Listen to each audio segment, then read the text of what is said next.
ball, so they sent me, dawg. I just broke her off with a tippy, dawg. There ain't nothing, I'm just being friendly, dawg. It's just a little 10-piece for it, just to blow it in the mall. Doesn't mean that we involved. I just put a Richard on the guard. I ain't going playing ball, but I'll show you how the fuck you gotta do it. If you really wanna ball till you fall and get back against the wall. And a bunch of niggas need you to go away. Still going bad on them anyway. Saw you last night, but did it hot day. Yeah, a lot of murk coming in a hard way. But you got a sticky in it. Back up. Like dog's place. Girl, I left you loving magic, not some shade. Still going bad on you anyway. Whoa. I can feel like every rest of my memories. Me and Drizzy back to back is getting scary. If you fucking with my eyes, just don't come near me. Get on my way. Put some bands on your head like this. What's good, y'all? I'm here with Lil Yellowman Jr. And took him for the ride today. I'm about to go feed up. And I got a request from my dude on the other video.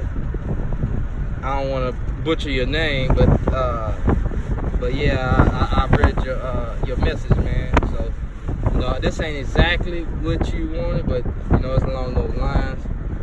You know, because the oldest dog on the yard would have been Lil Yellowman had he been alive and not got bit by that snake. But nevertheless, this is who we were left with when he passed. This is the one who chose him, you know.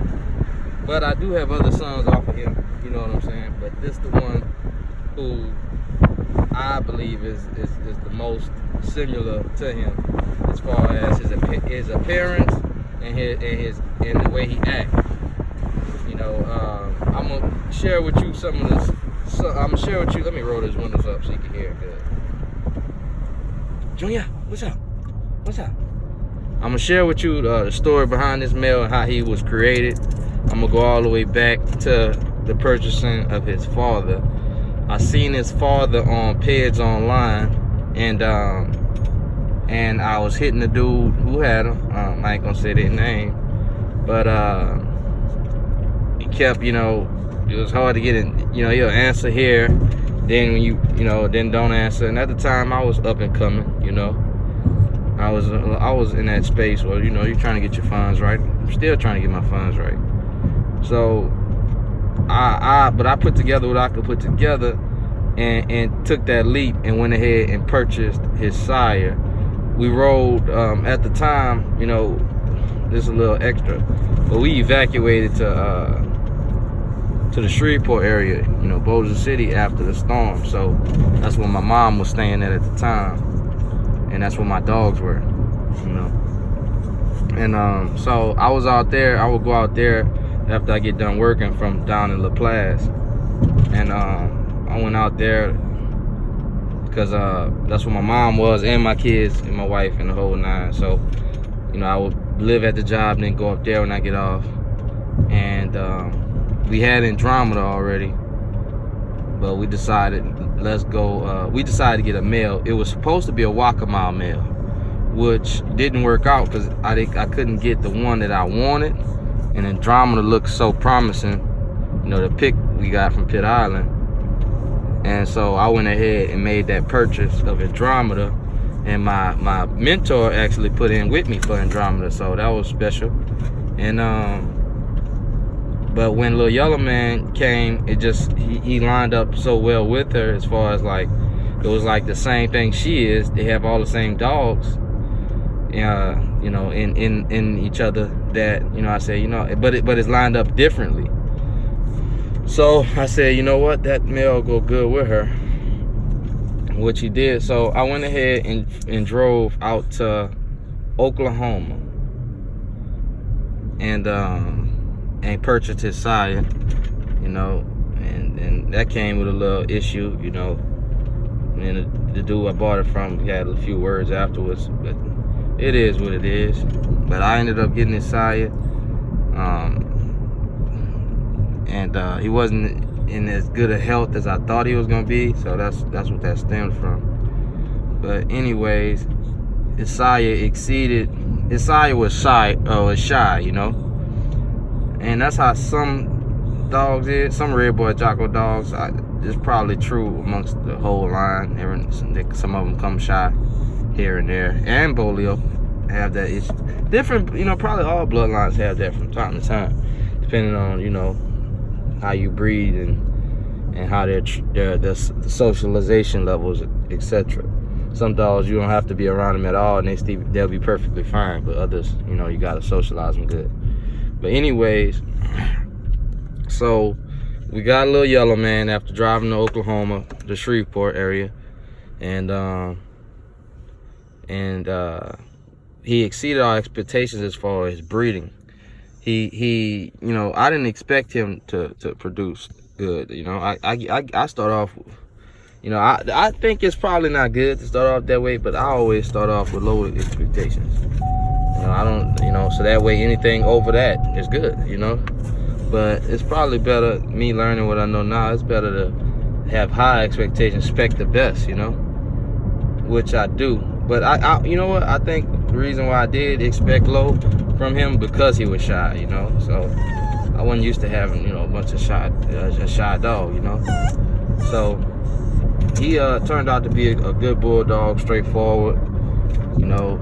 He was a man, and he ended up producing little after little of good dogs, man, you know. And that was that was my taste of having my own personal stud that produced good, you know. And so, you know, you learn with experience. The more you learn, the more you the better you do later. Which, you know, before, my experience was just through my mentor / stepdad. So I kind of learned through him, which was a hell of an experience. And so yeah, so he threw little after little of good dogs. A lot of people, me being who I am, they call, some dudes make jokes over the phone. Older guys will make a joke, you know, because they can hear it in my voice. They probably can hear like, oh, this dude is younger, you know. So they'll make a joke and say, boy, or shit like that, you know. But at the same time, I'm a man, and I probably made more manlier moves than you did, you know. Some men that's, you know, double my age or whatever. But nevertheless, they will call and, you know, and every now and then disrespect me and say boy and this, that, third. Then I'd have met some good guys who would be older and respect me like a fellow man, you know. In this game, they want everybody to be 75 years old. Yeah, I got some of the old Burns blood, the old yeah, that's the old Crenshaw blood, the old this blood, the old from old Boudreaux, you know. But at the same time, you know, bulldogs is a bulldog. You can look straight into their eyes. You know, it don't matter who's holding them. You know, now you do get different results. Now, different owners do get different results out of that dog. But if I own Yellow and Tant own Yellow, do you think Yellow would produce the same? That's the question. Y'all can comment. Will Yellow produce the same if I owned them versus Tant owned them? That's the main question, you know. So let's see. So let me get back to the topic. So yeah, so some dudes will disrespect on the boy shit, and I feel like me being not the biggest name did affect how much Lil Yellowman was bred. You know, had say somebody else that been in the game actively known longer than me, they would have gotten the dog bred more than me, and they probably had more dogs than me. So he would have been able to really sprout out as far as number and compete production wise, you know, on a worldwide level in a better way. So me knowing what I know that in the year 2020, damn, that's every time I come to this land, they got a new horse. They got an all black one out here now. But yeah, in the land 2020, I mean not the land, in the year 2020, I'll have plenty breedings going on, and that's gonna help. So I'm gonna pause for a second. I'm gonna check this out. Hold on. Yeah, so that's Lil Yellowman Jr., son of Lil Yellowman. Like I was saying, he would have done uh, been a bigger basically ran a bigger campaign had he been with a bigger name. You know, obviously, you know, more exposure, more people have dealt with them. Their platform is probably bigger. You know, all those things. More people know them. So, you know, that would have helped Lil Yellowman out.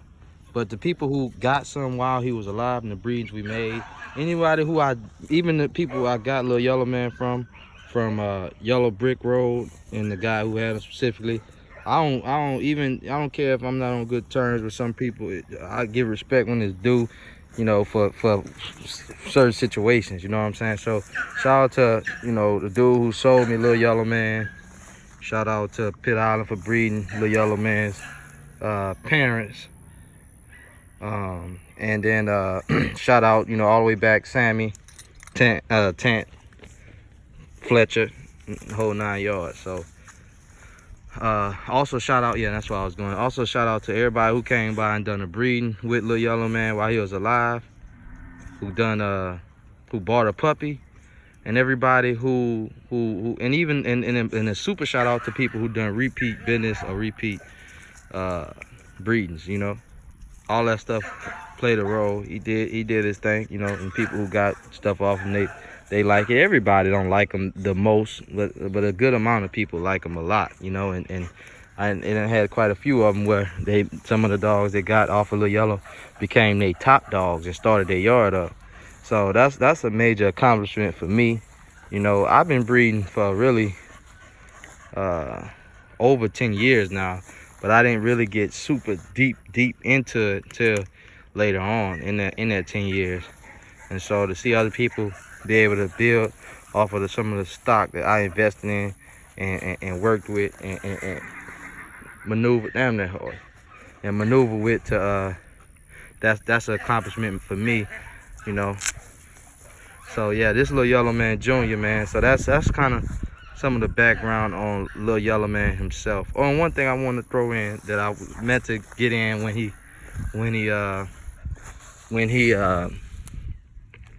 I was talking about Lil Yellowman production is we even bred Lil Yellowman to cold as ice bitches. You know, one specifically, I know for sure she was cold as ice. And we got dogs that was hot, you know, that was active dogs, you know, high strung athletes, you know, dogs who wanted to work, wanted to do something, you know, not dogs who was just couch potatoes or just want to chill, and you know. So we've seen the fire that he put out, and that's to me, that's a testimony of how he's bred, the power of that blood, the boomer and thug stuff. I like them dogs, and that's what the universe bestowed on me at the time when I was kind of putting things together. That's what ended up, everything was coming together with that line. So I became heavily invested in boomer and thug type dogs. So, you know, recently I've been expanding out into like Burns and what else? Kind of adding a little termite through Andromeda, through breeding her. What else have I been doing? Oh, and then Waccamaw stuff. So, you know, and all that stuff is expanding, but it's still under the umbrella of dogs that I chose, which is Red Boy Jocko. As you can see, I say that heavily. You're gonna notice that it's probably the same 2 words in a lot of the videos. Same 2 words in the titles and in what I say.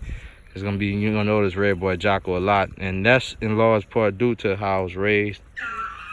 So I was raised on that line. That kind of was just domed into my head, and so it stayed there. So yeah, so Junior is off of Lil Yellowman. So the thing is, what happened, a guy one year, I want to say, was that 2015? Maybe late 2015.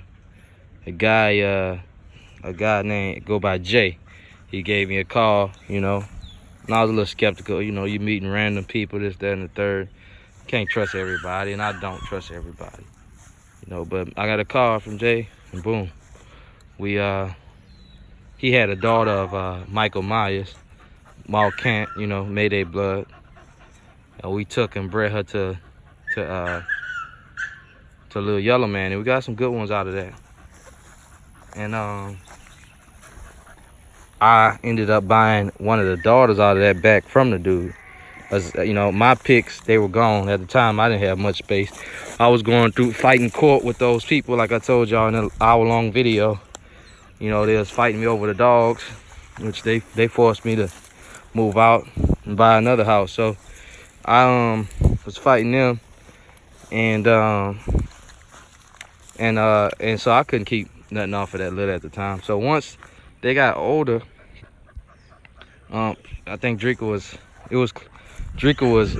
maybe, I can't remember exactly how old she was, but she had one litter for Jay, I believe. And what's up, boy? And she had one litter for him, and dropped, I want to say 5 or 6 puppies, a heavy Mayday litter, something like that. And so I knew about it. He was telling me about it here and there, and I was just kind of keeping up with it. And then he decided to get out of dogs or something. So I went ahead and I just, you know, put that change there and bought her and said, fuck it, you know. And then luckily I was going to breed her to her brother, Rubber Band Man, first, you know, and I was going to take the puppy off of that and breed her to Little Yellowman. But luckily I didn't do that. I bred her straight to her daddy first, you know, and that's what made this male. And so by me doing that, you know, right before or right after doing that, maybe some months down the line, when this dog was like about 3 months, Little Yellowman passed. And the Yellowman, I went out there, man, I see most time whenever I look out in the yard, when I see Little Yellowman, he running. When he see me, notice somebody looking, he start running back and forth on the chain. So I noticed he was just laying there. He wasn't running. It wasn't normal. So I went out there and I seen him laid out, man, laid on the floor. I might put the picture up, but he was laid on the floor and he was dead. I seen him. He had no skin, right in the area where he was bit at by a snake, and he was gone, you know. So, you know, and that was universe doing. Maybe it was time. They took him. You know, he was gonna die with me anyway, and he did. You know, and I'm thankful. He showed me different things about these dogs, so I was glad to have him. So, yeah. So we took and bred the daughter of Michael Myers to Little Yellowman, which would have been a heavy red boy Jocko litter with a little bit of bolio. And took a female off of that and bred it back to Little Yellowman to tighten up on Little Yellowman. And that's how we got this male. So he's 75% Little Yellowman, 1/4 Mall Camp Michael Meyer Mayday blood. And shout out to the owner of Michael Meyer. I spoke with him before, the new owner. And that's how we made this male. You know, to me, he represents his father to a T. I'm gonna put the picture on here with him. He looked just like his father. He's still growing. I thought he was looking like he slowed down his growth rate and like he was gonna just be small, but he's still growing, still gaining some size. He's a small little male. I remember somebody seen me with him. They said, "Is that a little mini pit?" I said, "Yeah." So it's my little pocket pit. But yeah, he's still growing, and he looked just like his daddy, man. I commented with old boy. We was commenting. I told him, man, you know, I get calls of people wanting me to try to get them dogs that they want dogs that look exactly like what they had, man. And it, you know, that's hard to do, you know. You know, keep searching and searching, but it's kind of annoying on me. I'm just trying to sell what I got. But you got me trying to get you what you had, which I'm probably not gonna be able to do, because even if they do look like the dog you had, they're gonna probably act different, you know. But this male here looks just like his sire. He's I'll say odds are he's gonna be better. He still has a little hint of shyness. Like he still, I ain't gonna say a hint, he's not like flat out shy, you know. Like, watch, if I let this leash go, he'll come to me. See, he'll come to me, but it's kind of hard to explain, you know. We keep him in the house with us, but now he's in the house. Get away from that horse shit. And you know, anytime he do anything, any type of problem, and he think he might be in trouble, almost in trouble, he running back to that kennel, getting that kennel. You know, that type of thing. He's not major shy at all. But what I'm noticing with Lil Yellowman, they cross extremely well. You know, any kind of, with many different bloodlines, but he crossed real good. You know, people usually like what they get, man, when you outcross. I try to get different people to outcross with me, and I've been getting a few little calls. So hopefully we have some outcrosses with Leo. For now, he's not ready to be bred, but this is who I think is gonna be one of the kings of the yard, if not the king. I knew Lil Yellowman, he got to a point where, you know, I didn't care what happened with the breeding. I knew it was gonna turn out good, you know, turn out with something good coming off of him. You know, at very minimum, be just, you know, good game dogs. So this little male here, he's improving with time, man. He's looking better and better as he's aged. And a little story with this little pup, he actually got into a puppy accident, man. You know, I had him and a few other puppies together. You know, I had basically a lot of little Yellowman puppies all together, but they was from different litters. Because when he died, he had man, I must have bred him like 1, 2, 3, and let's see, 1, 2, 3. That's 3 times. I bet him probably 3 times right before he died. And and so I had quite a few puppies. And once he died, that put the halt on selling dogs off of him. I think I sold one more to a guy named Scooby, who, you know, already was in cahoots with getting it. So I just let him get that one. And that was it on selling. But this little male here got into an accident, man. The other puppies, man, they were so cutthroat and vicious, man. They got a hold of him and they went at it, man. I'm talking about they went at it. So I got him out of there. And brought him inside, man, because to me, you know, he meant a lot. I didn't want to lose this one. So I took and brought him inside, you know, and he been cool. He had some scrapes on him, but he's straight. And his siblings, I want to say he was double teamed, but you know, he still held his own. So, and that was when he was probably like 3 months old, man. You know, these dogs are rough dogs, man. They pit bulls. They can be gentle. They can be anything that they want to be. You know, some of these dogs are the most gentle, some of them, and they know when to get rough. So he protected himself and held himself down. We made it in time, you know, and he's here with us today, you know. So, you know, this is my boy here. So with him, he was blessed in coming to the world at a different time, you know, of what Readyredkennels had going on. So he's gonna have access to more breedings. Also have more males that I will be breeding. So that's gonna play a role into how much he get bred too. But if I want to, I could easily put a halt on everybody else and just start breeding him exclusively. So he gonna have a good chance to get bred a lot. Have more options, you know. You can't always count on people to come through with a jip and make a breeding with you, you know.